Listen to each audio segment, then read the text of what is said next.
Thank you very much, Mr Deputy Speaker. I have spoken on a number of issues already today, so I will be brief. And I agree with the general sentiment that we must prevent terrorist activity and the funding that supports it as well. I would rather we had seen a court-based system, a fair system, a safeguarded system in the ways that I would draw out. But I accept that that's not what we have. I think that the system that I would like to see would provide the national security that we need while protecting the civil liberties that we deserve. But I accept that that is not the settled will of the House. There is still one issue of detail I would be grateful, Mr Deputy Speaker, to explore, which is the text in Clause 25, Section 1, which has a fascinating phrase that nothing done in this chapter is to be treated as a breach of any restriction imposed by statute or otherwise.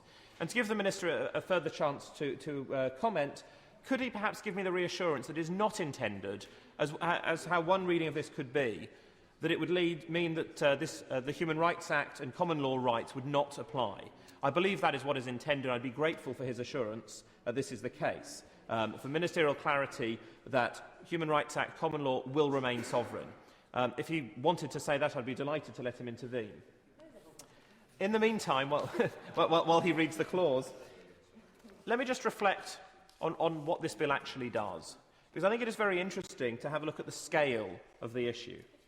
There was a statement on the 23rd of November from the Minister about how many accounts had actually been frozen. There are a total of 205 accounts frozen as of the 30th of September, containing less than £290,000. And while it is the case that terrorist activities can be done on relatively small sums of money, we should be clear with ourselves and with the public the sums of money that are genuinely involved. And indeed, of that £290,000, only £140,000 would be covered by this bill as it was covered by its predecessor bills. This is relatively small money, although it can, of course, have a very large effect. This bill, I think, is not as good as it could be, and I think that is a shame. But it is a lot better than its predecessors, and I very much welcome that and the efforts the government has put in to accept amendments in the other place, if not here, and I am happy to see it pass.